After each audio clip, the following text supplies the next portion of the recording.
Hello and welcome to Starcodes Astrocast, where I spend the first 15 minutes talking about the astrology of the month ahead and what a month is going to be. This is May 21st, 2025.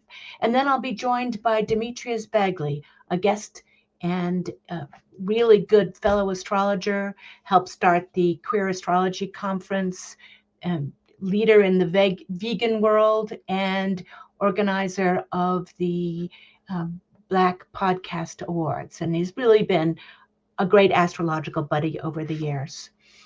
And true Aquarius is that he has organized many astrological conferences. So we'll talk about that in a minute, but coming back to this week and this aspect today, well, the sun has just entered Gemini. Mercury and Uranus are about to conjunct this weekend in Taurus, and then Mercury heads into Gemini, and we're heading into a new moon in Gemini.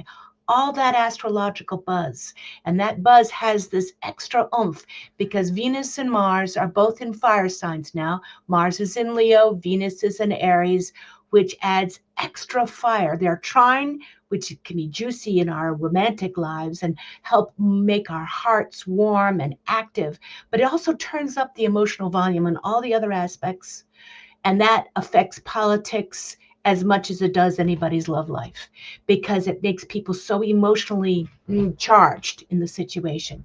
So we've got Mercury not thinking too clearly. It's conjunct Uranus, which can be brilliant.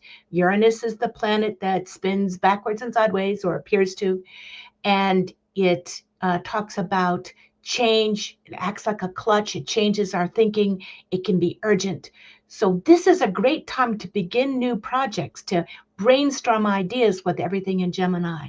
But that Gemini energy can also make us nervous. We have to give that Gemini activity something to do, something to chew on, or we can't get it there. We can't take it places. It will spin out. So please think about where you want to put your mental activity, because if our mental hamsters don't have something to work on, they will tend to just spin in circles and make us nervous. If we are nervous, take on a project. And with that emotional energy, feel the emotional charge. Know when to step back from emotionally charged situations, because it's not an easy time to diffuse an argument or diffuse a conflict. But it can be great if you can get that enthusiasm heading in the same direction. Venus is in Aries. It's opposite the sign that it rules, Libra. It talks about fierce independence. Mars in Leo wants to be seen. It gets really mad if we're not seeing it with Mars in Leo. And so giving each other a chance to feel seen and heard, but also independent, that we're drawn to romance right now. We want to have conversations and sparks, but we want to do things on our own term and be independent. So it's an interesting process, how we work with that, and how we manage to organize ourselves in that direction. So this is a lot else is going on this month. We see that process. Saturn is about to enter Aries, and that Saturn takes 29 years around the zodiac, approximately. It has entered Aries in it has entered Aries. It's been a while, but when it goes into Aries, Saturn has to do with our structures, our lines of authority, our how we feel secure. And Saturn in Pisces has left a lot of spinning in confusion. Now, Saturn and Neptune are both leaving Pisces. Neptune has just left Pisces. Saturn's about to. They're going to go into Aries, not quite conjunct, but almost, and then come back into Pisces for the fall, and they both can go forward and conjunct in Aries next spring. Now, Saturn and Neptune in a natal chart, when you see them conjunct, you see a sort of a world weariness, a heaviness on the heart, a place that people hold on to.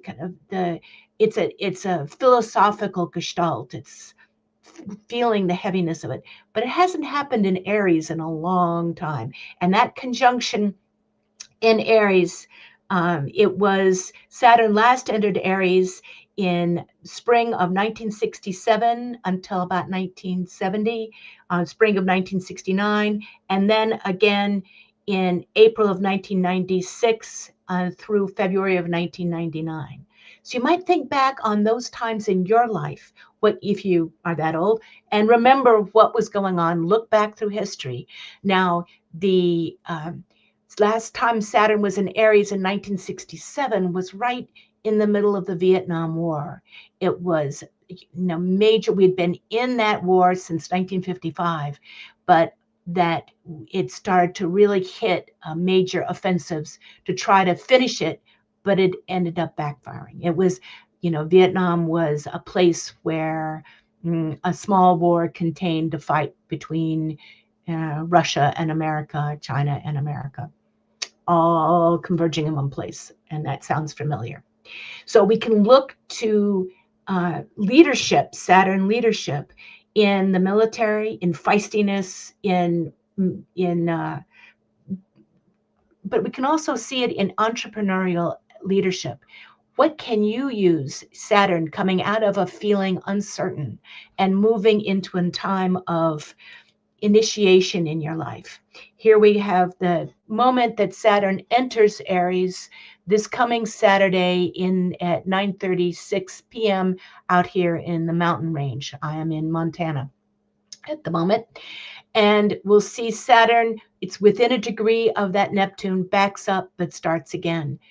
At the same time, we've got some other aspects coming up mid-June, but this Saturn-Neptune conjunction, watch what's going on around you.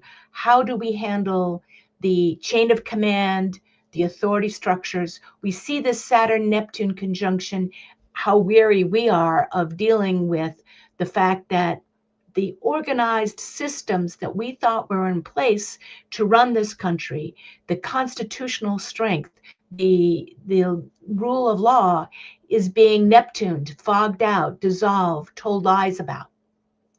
And we need to clarify what that process is. Now we know that our country America went through a Pluto return, where Pluto came back to where it was a couple of years ago, right around the time of the January 6th insurrection. And Pluto always takes it to the edge of life and death to rebirth, and to rebirth in a stronger place if we make it through. We made it through. Now we have to work on the next step, which is the Pluto return of our Constitution. And that'll hit in a few more years. It's at 14 degrees of Aquarius, is where Pluto was when our Constitution was inaugurated. It was being worked on before then. But it talks about shifting from the power of the old Saturnine structures. When we had our revolution, we were fighting the king. And once again, that's the chant is, there is no king. And we see that as Saturn left,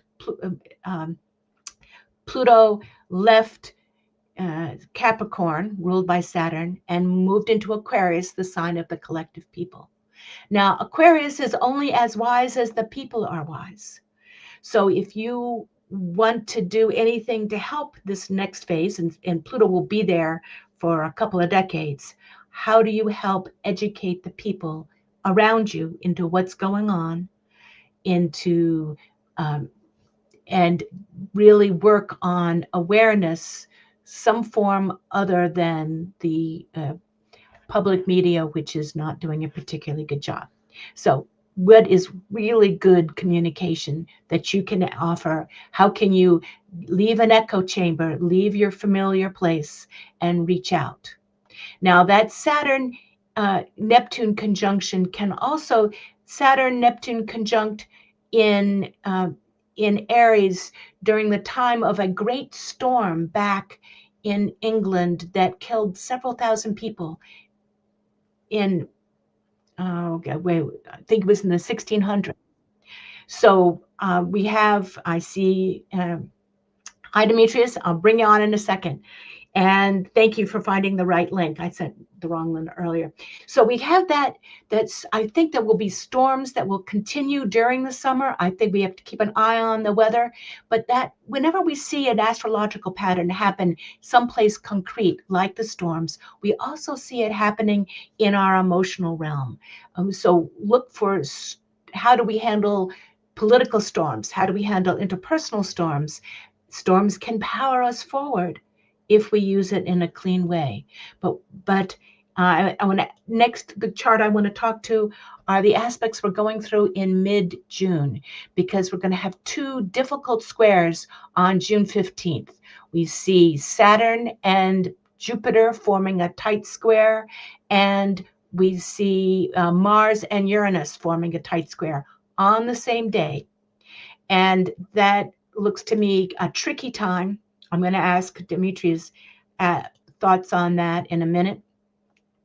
And I want you to think back for yourself. So we've got that emotional charge of Venus and Mars trine in Aries. The sun is still shooting off flares and being active, keeping the volume turned up. And what you see before we come back to these squares is that Pluto right now has just recently changed signs at 3 degrees. Saturn will be by mid-month at 1 degree of Aries. Neptune at 2 degrees. And Jupiter will have just entered Cancer at 1 degree. So when the moon changes sign every few days, when the sun changes sign every month, when the inner planets shift, every time they shift signs, they're going to hit first the last of the one when they go back into the 29 degrees and then hit those early degrees. So every time the moon changes, you will feel a charge as it rings it like an auto harp chord, and which kind of makes it a little unpredictable during that time, but just feel that charge. And if you need to make a change, if you want to get something going, it's like catching a wave. Notice that energy as it's shifting and find a good place to put that. So Jupiter enters Cancer on June 9th, goes into that square with Neptune. Now, Jupiter-Neptune square, which will also be there all month, as you see everything forming because all the outer planets are hitting around the same place. Jupiter will be squaring both Saturn and Neptune, obviously, but that Jupiter-Neptune can bring up addiction problems, blood sugar issues, and confusion. And it will add to the question that I wonder, with Neptune finally leaving Pisces, are we going to be able to see through the illusions that have been part of our reality for the last 10 years that we see being pumped in with AI? That Neptune in Pisces has some beautiful spiritual aspects. It has great opening of our sensitivities, but it can distort the truth. And I think that siloing of truths, that you wouldn't believe that the right ring and the left ring are playing off at the same time, are living in the same reality. And that could we find a way to come to a more clarity about what is actually happening, not just what somebody's theory is, as Neptune goes into Aries. That's my hope. I'm going to vote for that with my imagination. And I'm going to bring on my great friend, Demetrius. Hi, Demetrius. I'm going to take this off, and it's just the two of us. Well, I was like, you can put that back up. That chart, I think, is one we're going to be looking at. Quite a few astrologers are looking at this June 15th. In fact, I just sent it off to Christina Caudill this morning. I was waiting by way of Nadia Shah. Oh, wonderful. Purposely dropping some names in here, not to drop just for the sake of name dropping, but astrologers are so connected and networked, but that's not always visible. And we could say that about other fields and niches. Thank you for having me here. And thank you for doing Starcodes for, quite the duration. This is something I remember reading a little bit before we met, probably late 90s when I lived in Phoenix Arizona for a quick second. And there was a lot more in syndication, and Gemini rising here, like bringing in variations on the same week, right? If we're talking horoscopic or recipes, if I want to make vegan brownies or whatever it is, just to see different nuances and sort of Wonderful. right. I like nuts in I love nuts in my brownies, whereas I know some don't. Raisins, I could take or leave particular brownies for And an your brownies are vegan. and my brownies will be vegan. Yeah, if there's a mix, and I'm getting into some nurses since I'm dealing with a lot of healthcare, and nurses are amazing and undersung, right? Which we know from the pandemic, if not before, and certainly since. I've been debating that if someone just had what I make the cake mix, the brownies, or what have you. Sorry to my fellow vegans. I think there's a way. Moon and Cancer, for folks who haven't guessed already. I think there's a way that um, we need each other, right? Nothing new about that. But I think that has gotten challenged, certainly with the Neptune and Pisces, to what you just said about, I don't know if that was that last chart, the chart before, or both. Um, I think we're more in touch, sensitivity, or some of us are, With that Neptune and slightly Pisces. more. And then at the same time, right, because I think there's always sort of a good and bad, maybe no air quotes. It's a spectrum when we have any aspect. I don't think Saturn anything is all bad. Oh, I don't absolutely. think it's all good. I think we have to look for the stories and how they're showing up in our lives and then around us, and help people through that. The good I stuff. agree. I think that's the whole point of being an astrologer to me. I call mine choice-based astrology because the more you understand each of those symbols, it's not good or bad. It's got a challenging end and a gift end. When I see, Jupiter transits, which look so lovely, can often mean too much of something. The worst case of incest I've seen have been strong Jupiter, like way too much of a parent. How do you there is no perfectly benign, there is no perfectly negative, but you can use it. You can't choose what transit you've got, but you can direct it and use it and kind of surf with it, work with it in its positive side, and that doesn't stop, but it mitigates the negative. It helps give us purpose to the story too. Yeah, I'm with you on all of that. I think a lot about the yin yang, either part of the symbol, but the whole symbol, right? All of that white, and then the dot of black, and then the vice versa, right? It's not 100%, and it doesn't need to be when we study and look a little bit into the whole symbol of yin yang, right? They are a mix of I don't want to get caught in the B word binaries, but opposites, right? And then you get that whole circle, the whole of maybe the universe and energy. Well, you as a Gemini rising, we have the sun's in Gemini, Mercury is about to go into Gemini, we have a new moon in Gemini coming up, and with Uranus conjunct right in there. Talk about what can you give us some information on what it to do with this Gemini buzz? Great question. Just taking that all in and thinking a little bit different. The energy of today before we plan this is quite a bit different I'm than going I to put that. expected. Yes. I've been thinking a lot about, again, Gemini rising, right? Long time astrologer. We're just going to have more Gemini for the next 8 years, just specific to this season, though, and ways to prepare for it. Because as you said, there's quite a bit just in this season that we're just entering. Happy Gemini season. Right. And Mercury and Uranus, the great change maker, heading in. This gives us a taste of it because when Uranus goes into Gemini for 8 years, that's going to be the mechanism by which change infiltrates, I think. Go ahead. I think so. And I think want to go back to that gift and challenge that you said, right? Both and is that, and a Gemini gets a lot of haterade.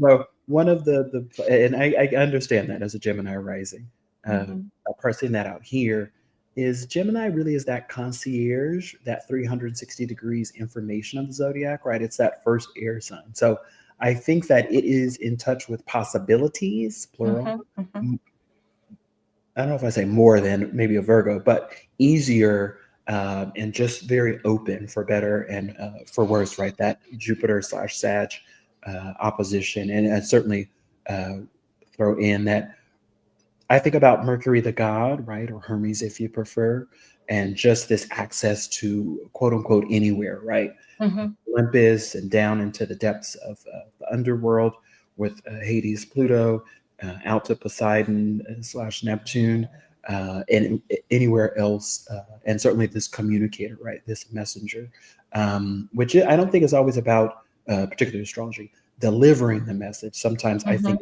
receiving, or maybe it's both, really, but right, also receiving the information, taking in. Um, and then if you have a strong Gemini placement, probably disseminating it in some sort of way, which isn't always spoken. I'm excited about this season. Like you said, it sets the stage for this 7-8 year period of Uranus and Gemini. And Uranus is, I think of as sort of really cranking up Hmm. where it's Hmm. at. So, right, it's still in Taurus and finishing up. Um, and so there's been a lot about worthiness and do we value this, and right, Hmm. work has changed, shopping has I think of Taurus as the will work all night long sign if you pay them, uh, or at least what they That agreed. steadiness, that earthy steadiness, how they choose to Earth use that. steadiness, and I think that that initial, right, it's the first earth sign, that industriousness and moving forth.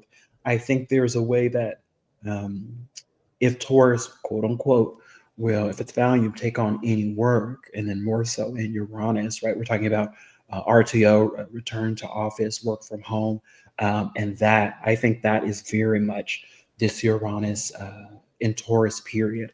I think Gemini is then okay. Let's move outside of work.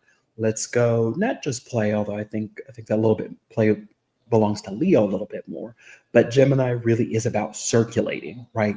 Again, that 360 degrees of I think of information. it as the great cross-pollinator. I love that phrase. Great.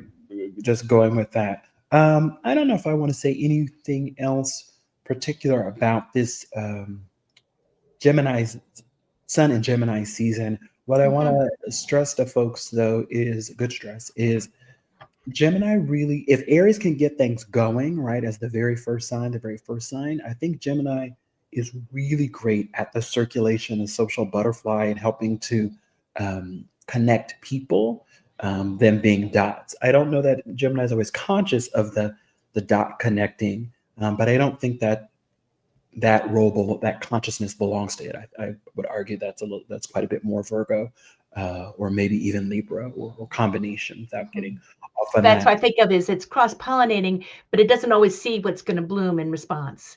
But I, what I yeah, would say, what we have to add, like with every sign I see, there's a gift that it brings and something that we have to add to balance it. And Gemini is wonderful, interactive, being able to put all these pieces together, multitask like crazy. But we have to add the depth. We have to say, like, the buzz is how do we take it deeper hmm. and, I, and work with it. I think we get that with the right, the squares there, the mutable squares, Pisces Mhm. and Virgo, right? Certainly Pisces, right? The vastness, the all, the outer, and then Virgo, the inner, or maybe a mix thereof. I don't know if I have the English I want. I just want to Mhm. say this Mhm. about the Gemini too. Really, variation on what you just gestured and said with the cross pollination, et cetera, is I think the potency of Gemini, Uranus going into Gemini in particular, that we're about to get a sneak preview or prelude to, is I Mhm. think it will really maximize diversity because it has that. That's not even a breath to me. D in that word. Wonderful. It's just I usually think of it as 360 degrees of information and peeking ahead. That Cancerian, I back learned this because these are my chart placements and as astrologer.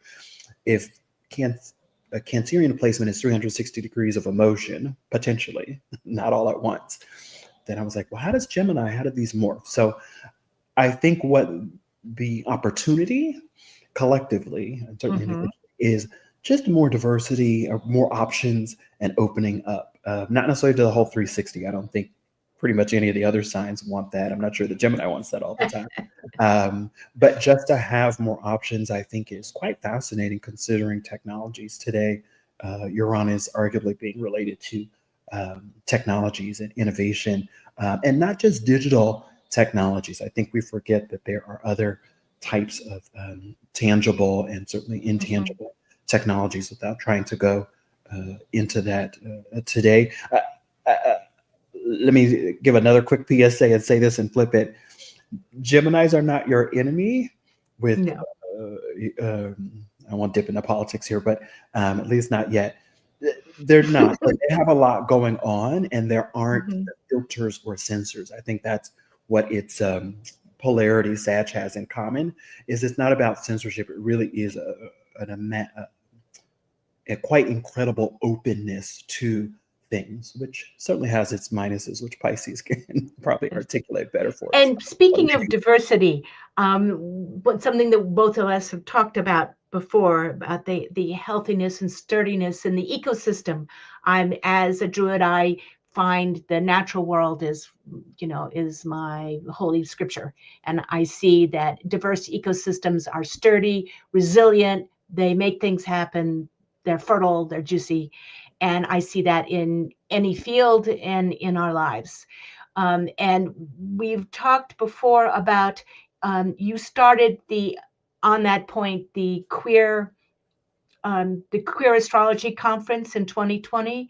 How has the fallout been from that? And what did you take away from that? And how do you think that we need to incorporate this more? Because I've had a long-standing problem with traditional astrology and their gender assignments, and to how we're working on shifting out that language so it is more inclusive. But what came out of the Queer Astrology Conference? I heard it. So many thoughts of more than we have time for today, right? Yeah. Not that it's a book I could write about it, but certainly some chapters in a book. Do it. I will say queer astrology started in 2013. I was not a founder of it, and it really did step into a lot of what you just said, Heather. Very intentionally, coming off the heels of UAC, our big mothership conference of astrologers in 2012. Barely a year before in New Orleans, that particular edition. What happened? What's fallout? On the upside, there was a lot of BIPOC. The roster was predominantly BIPOC, which we hadn't seen for an astrologers conference before, virtual or in person, and still haven't seen too much since. We certainly have seen Astrology University spun off. I believe the precise name is Fresh Voices in Astrology, for a few editions. But that is still a struggle, certainly in many fields, not the least of which is our fellow astrologers / astrology. It was great because it was virtual, right? It was 2020. There was an appetite for it, right? All these other, I think there were 2 or 3 other astrologer conferences that year. UAC, right? That timeline got pushed out. Where now it's just finally going to happen, knock on wood, 2026. That UAC is the United Astrology Conference, where all the astrological organizations get together for one big shindig supposedly every 4 years. The next one will be in the fall of 2026 in Chicago. The last one was in Chicago at 2018, right? Life be lifing.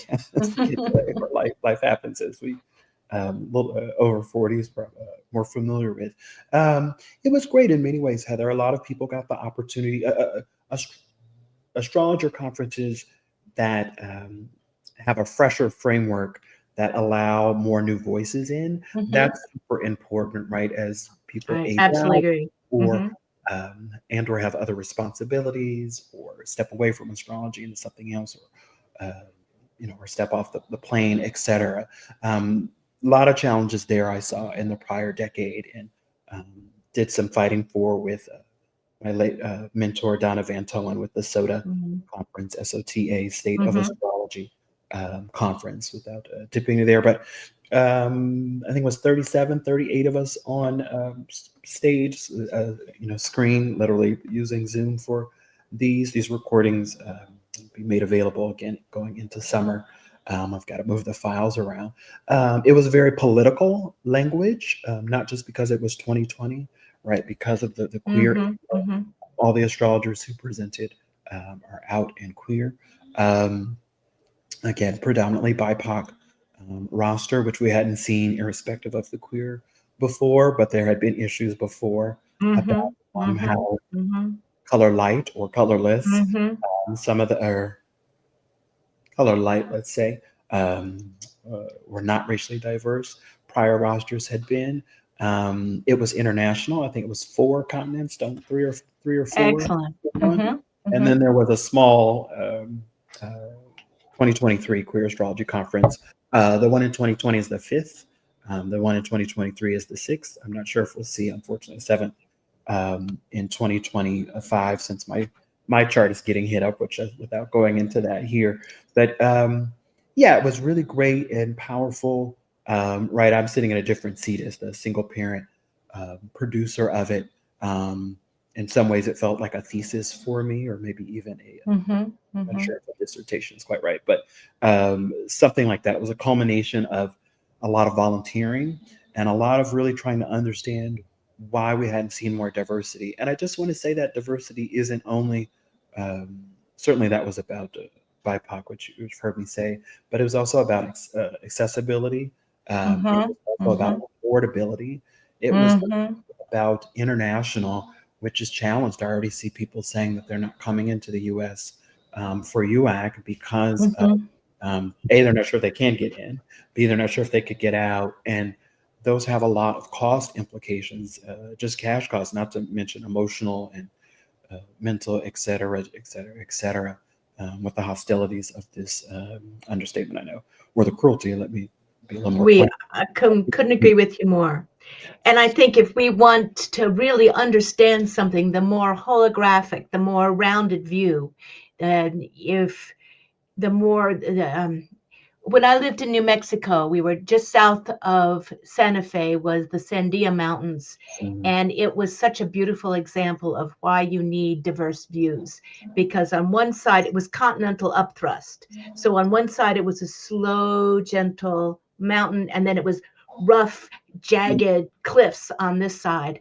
And if you were only describing one side of it, you did not see, you did not understand that mountain. So you needed someone from every angle to give you a real understanding of what the geography was. And I see the same thing in astrology when you have it only from a female or a male and so many of them are white perspectives. You're getting a very limited. You're getting their own experience because we can only speak through what we see. And if we're not open to other viewpoints, we don't even notice. It's like a fish in water. We don't notice our viewpoint. And our viewpoint can be accurate, but that does not make this viewpoint wrong. Right. To get a real perspective, we need more. Well, I think this is the beauty too of astrology, right? I think a lot about that 360 in a different way. And I love how you're sharing, right? This perspective of an ecosystem is not just focusing on the tree, not just focusing on the top, that's topsoil, but right, the visible dirt, but right, the root. What about the root work underground? If we're talking about trees, and I believe mushrooms have their own version, if I'm listening correctly to other people. But this is right, and not that we've taken all the information. Like we can leave that to the Geminis and the Virgos and maybe the other 2 air signs, but they're to stay more aware and more open of nature is diverse. Diversity is nature, and there's no getting around that, even with all these book bans and all these other sort of legal maneuvers. For our audience, how can they, how would you suggest that they get a more 360-degree view of an astrological process? If they're studying astrology, how do they get, just the ones that are coming up in the field, a more complete view than what is easily accessible? Wow, that's a gorgeous question.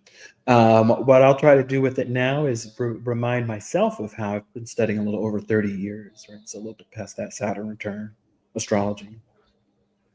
When I started out, I got a crash course in not all the things. This is early 90s, so pre-internet. And casting by hand, right? So the math, certainly transits, secondary arcs, solar arcs, secondary progressions, and more. It can't stress enough the math, and I love math, but drawing a chart by hand is very different than putting in someone's data. I like both, but I'm very glad that we have the software and we can focus more on Oh, so am the, I. the But interpretation. I think you need how to know how to do that in order to understand it, but I don't think you need to use it.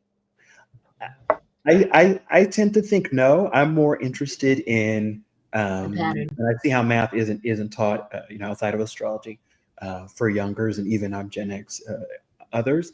I want more emphasis on the interpretation and I more agree. breadth and more consciousness of our biases, our subjectivity. I think that Mhm. actually makes it more exciting as astrologer, irrespective of Absolutely. sign. I completely agree on that. I'm math dyslexic, so the math itself was always a place where I got stuck, but I could do it, but it took me forever. But and that's why I just dearly love the software that lets us see it in a more rounded view and lets us focus on the patterns. But if you don't know the basics of how to put together a chart, you may not understand what you're seeing as clearly. So I think at least conceptual understanding, not necessarily the math, is really important. I would love to see that. I think that's out there already a little bit. That, and I wish I had gotten the astronomy. I know that's a trend that, is Right. strong. I don't know if it's as loud as I want. But to go back to this question, I think you asked is so juicy, at least the way I remember right now. I read quite a few books, articles, talked to some people who was astrology familiar, but not necessarily astrologers. A lot of tarotists, and other Mhm. esoterics, different bookstores, right? When indie Yeah, bookstores, get as many different perspective books as you can. and right, and I'm primed for that, right? With my chart, not the least of which the Gemini rising. Mercury, I have Mercury and Capricorn trining, And so, Aquarius. and then Aquarius sun, which I don't Yeah. think I said. Thank you. So that was already sort of part of me. What I did is I stopped reading because some of the things were disagreeing. A lot of were sort of, this version and this version, sort of like a clock hand turning. There was overlap, and Mhm. here and there in a sign there'd be disagreement. I'd throw it out or be like, what is this? I started asking people, Heather. Once I kind of wrote down and have these cheat sheets somewhere on postcards. Um, just a synthesis, just a boiled down, like a one pager. Like, this is the signs, this is the, Mhm. houses, and these are the aspects, and so on and so forth. And then I thought, well, this copyright on this book says 20 years ago. This one says 2 years ago. A lot of them were not 2 years ago because it's still early 90s before, the books I'm getting. Maybe there's a ton of new. I'm not sure. Without parsing that out, a different thing. But I started asking people because I didn't quite get Aries. I didn't know that many Aries in my life, so I couldn't sort of reference. I grew up in a Virgo household. I'm a grandson of a Virgo. I'm a nephew. So I knew what Virgo was. I knew what Aquarius was. I had looked at the sign. I knew what the signs were before I started formally studying. I kind of dipped into it maybe about 10 years before. But I would say go ask people, of a particular placement, and multiple people, and necessarily that all won't agree, right? Because there's other things going on in their chart, their life experience, et cetera, et cetera. But that really made me appreciate, very specifically Aries more, and really step away from some of the not inaccurate but overstated cliches of, to go back to this conversation I didn't say, but Gemini's sometimes referred to as the liar of the zodiac. I don't actually find that, in my experience. I would pin that tail on Even another if down. our president at the moment is the Gemini, uh, who can shows that that is one of that stereotype is not completely wrong, but it is very specific. There's so much more going on with Gemini than that.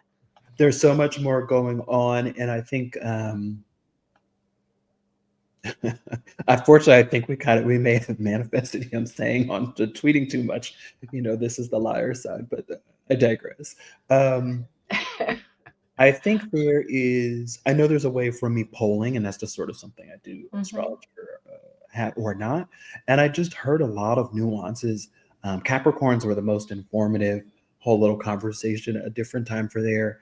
And Taurus at the 12th, right? Gemini rising. So that's the one I had to ask about the most was Aries. Mhm. Capricorn was the one that, talking to them, mostly Capricorn suns, a little bit, risings, barely moons, Yep. that expanded my understanding, not just of Capricorn, Heather, but Mhm. actually of all the signs, and really thinking how each one melds into the next.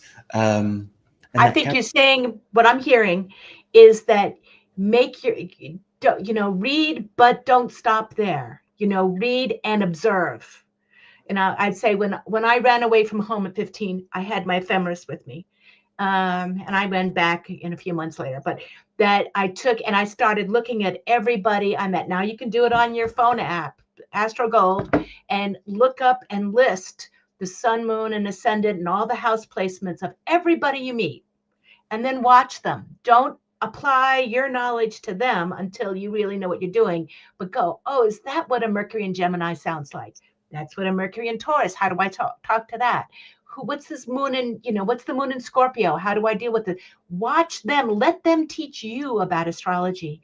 Then you can read everybody's theories, but you have to put it through your own perceptions and experience. Keep expanding that. Don't settle for quick, short answers, but keep expanding that. And I think that's what I'm hearing you saying is like observe for yourself and don't get stuck in any one person's theories.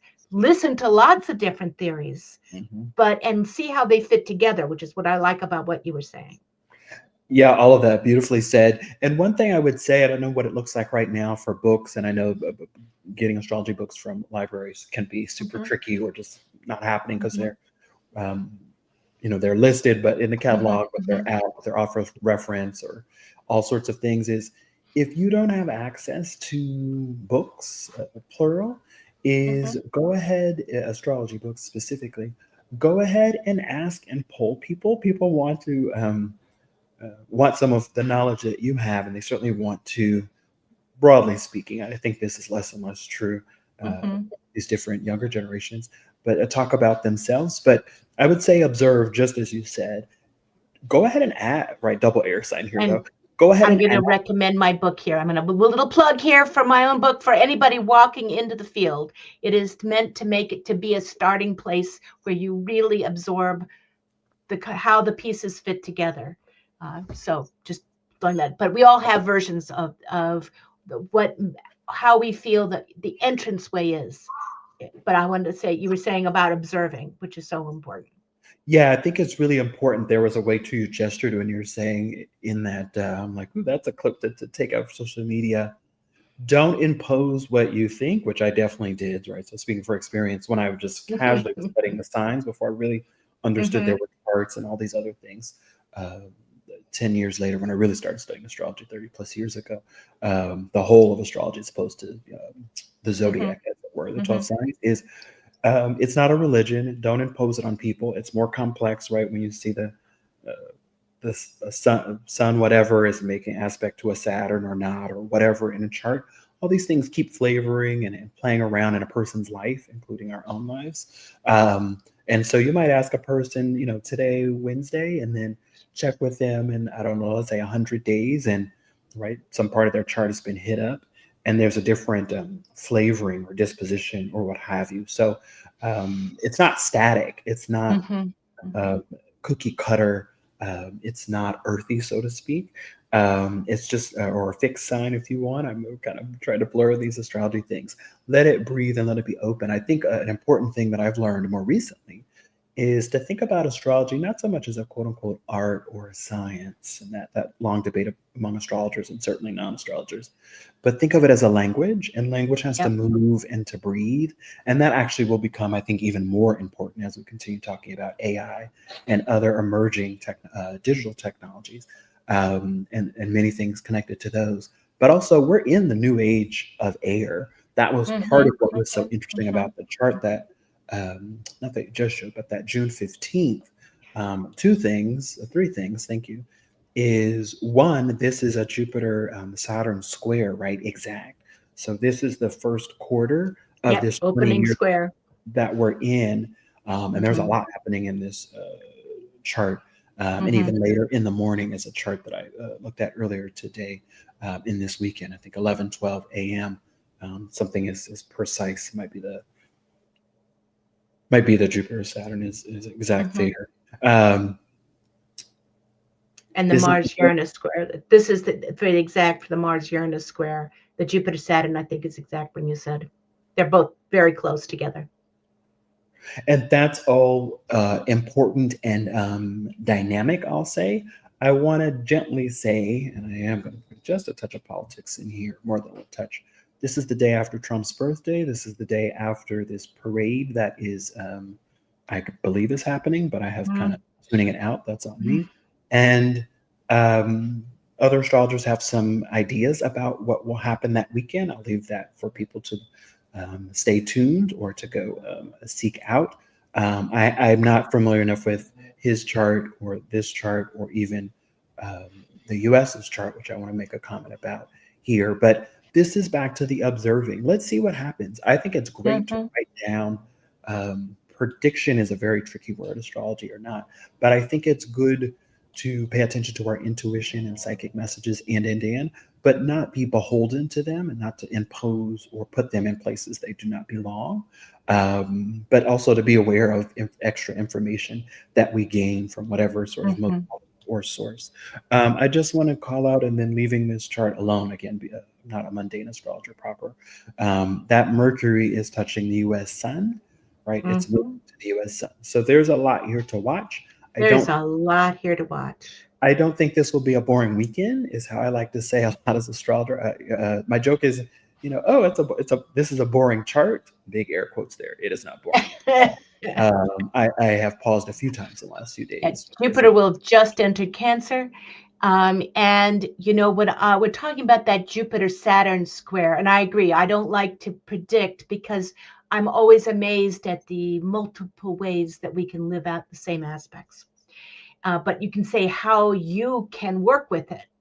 And that Mars-Uranus square, there is going to be some fight and resistance going on there. There is a definite clash. But in that process, we can use that to protest powerfully but peacefully. We can use that to launch what we want to, a counter vision for the world. The Jupiter-Saturn square, the Jupiter-Saturn conjunction, going back from Lincoln, when Jupiter and Saturn conjunct it in that cycle, I think it was roughly 20-year cycle, every president elected during that time died in office. That was happening in an earth sign. When it went into an air sign, it stopped happening directly. It happened to Reagan could have died in office, but he was hit through the lung and he developed Alzheimer's.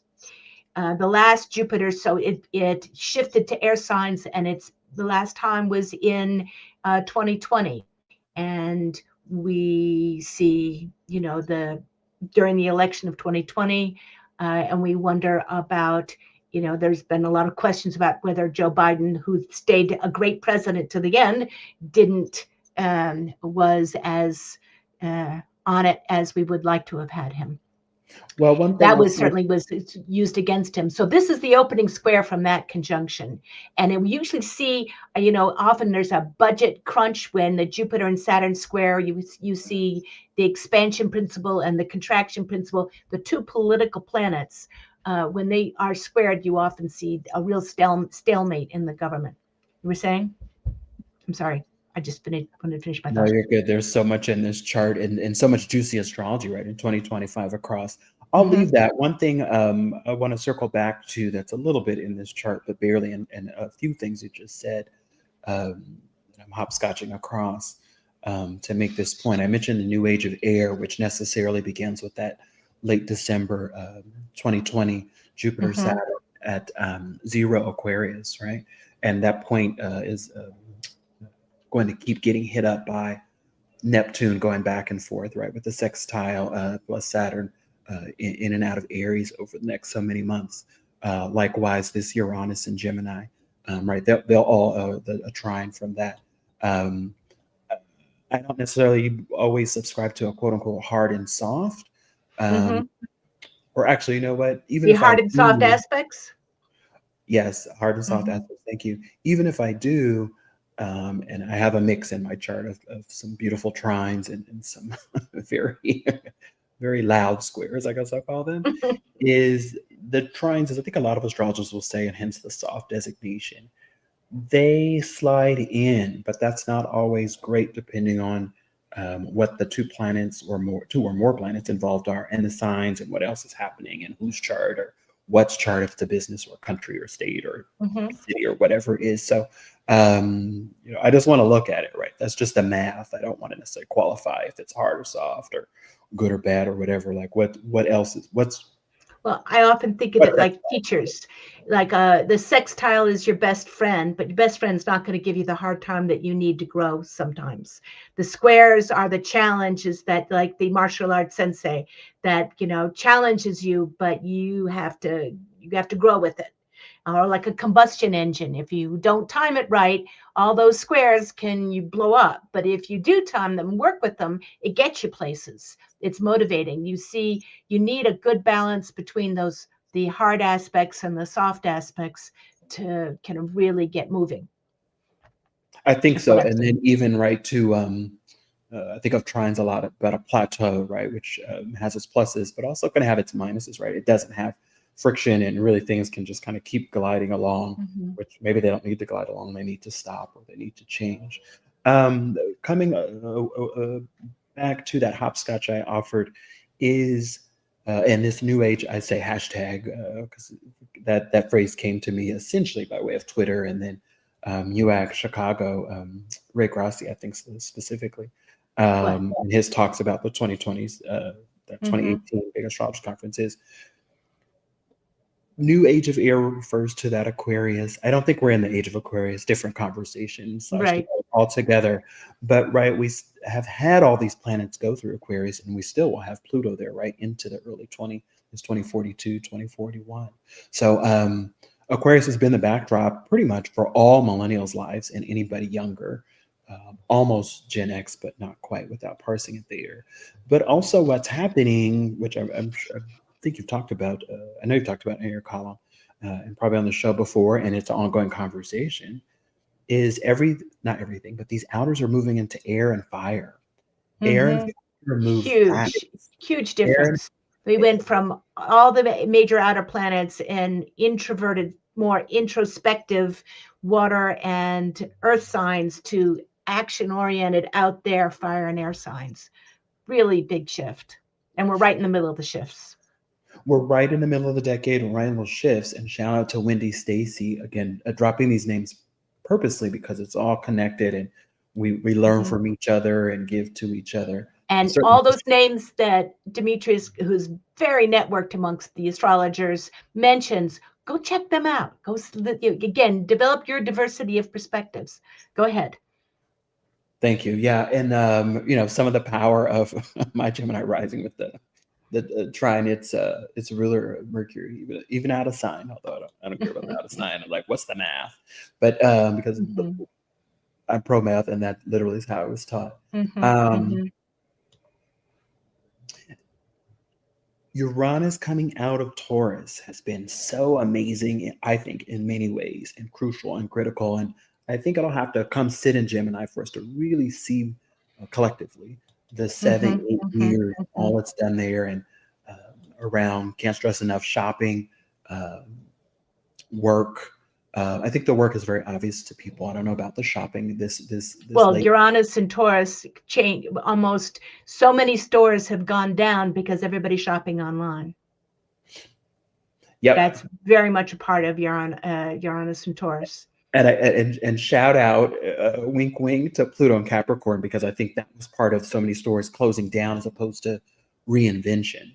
I think if Mhm. Pluto maybe had already been in Aquarius, maybe we'd have seen more reinvention and more hybriding and melding together. Maybe not. Well, I think that and the years in the pandemic when people didn't want to leave their house uh, combined to create, become. I know for me that as I live in rural Montana and I live on Zoom, that before the pandemic, a few people knew how to Skype. A lot of people were on phone. By the end of the pandemic, all my clients knew how to use Zoom, and that wonderful communication, that the global connections have expanded when we don't have to, because the gas prices went up as we got to become more comfortable on Zoom. So this form of communication has really changed how we interact and what we do. And I think we're just seeing the beginnings of it as all these planets shift into the outer sign. But how do we then also keep what's missing with those outer planets shifting signs is that need for warmth and connection and heartfelt support locally and interpersonal relations. That's what we're going to have to bring our consciousness to, because it's so easy to be out there, but who's there when you need them for a cup of tea and sympathy? Absorbing that, because I feel like that was a conversation right before Uranus went into Taurus. A little bit, I think. I'm thinking about the very ubiquitous, I think it's ubiquitous now, phrase self-care, and everything. It just said there, right? Just it is amazing, and yet it's not all the ways that we connect. I want to go back to this speed. I think this might be one of the best things I can impress upon people for their curiosity, but also to truly observe. And again, credit huge nods to Wendy Stacy, who was the last UAC talk I saw, UAC 2018 Chicago talk I saw, right, almost 7 years ago. She said this decade would make everybody's head spin. And I said, I asked a number of questions. I was not usually in the first row, but I happened to be for this particular talk. And I knew Wendy a little bit before this. And it was not the talk I thought I was going into, to be quite clear. And she said the speed of it, or the way I recall, is part of it is the speed and the immensity. I kind of already knew as an astrologer from the Pluto and Capricorn and in Taurus, right, in the Earth sign and those particular outer planets. But she said the speed at which, right, which I don't think we've seen at all. And I think you just said this, I think you said a few times in this conversation. And Gemini is not a slow moving sign, if I can say that, not to be confused with Mercury. Not that Mercury is a slow moving planet either. So I encourage people to watch the speed. I don't know how much change will come with that. And I do mean on a larger level. I have a lot of hopes and ideas, and visions, etc.